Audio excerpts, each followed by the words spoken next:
આજે મારે તમને વાત કરવી છે પ્રમુખ સ્વામી મહારાજના એક જીવન પ્રસંગની. એમની સાથે એક સંત હતા જે ડૉક્ટર સ્વામી કરીને ઓળખાય છે અને એમની ઉંમર અત્યારે 90 થી 92 વર્ષની છે. એ ડૉક્ટર સ્વામી આજથી 70-75 વર્ષ પહેલાં MBBS ડૉક્ટર થયેલા. એટલે આપણે સમજી શકાય એ વાત છે કે 70-75 વર્ષ પહેલાં તો કોઈ ભણે ને એ જ ખૂબ મોટી બાબત કહેવાતી.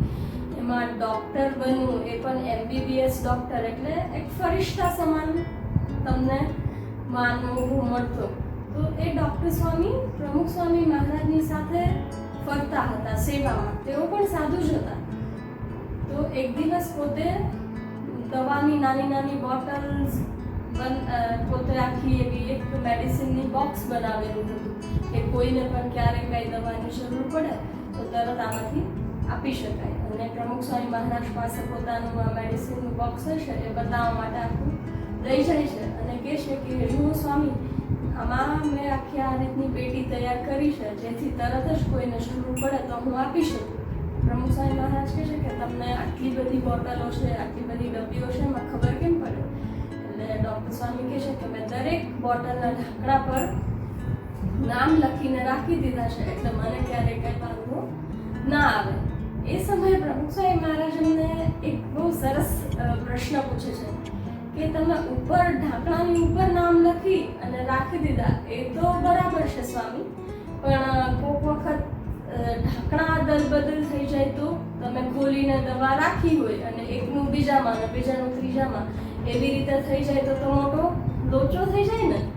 એટલે ડૉક્ટર સ્વામી તો એકદમ વિચારમાં પડી ગયા કે ભણેલો તો હું ડૉક્ટરનો છું, પણ મારી બુદ્ધિ જ્યાં સીમિત થઈ જાય છે ત્યાં પ્રમુખ સ્વામી મહારાજનું વિચાર શક્તિ શરૂઆત થાય છે. એટલે આ વસ્તુ, આ જીવન પ્રસંગ છે એમનો, એ આપણને શીખવાડે છે કે મહાન લોકો હોય છે ને ત્યાં સામાન્ય લોકોની બુદ્ધિ જ્યાં પૂરી થાય છે ત્યાં એમની વિચારવાની શક્તિ શરૂ થાય છે. આપણે સામાન્ય લોકો જે નથી વિચારી શકતા એ લોકો એટલી નાની નાની બાબતો વિચારે છે, એટલી નાની નાની બાબતોનું ધ્યાન રાખે છે, પરફેક્શન રાખે છે.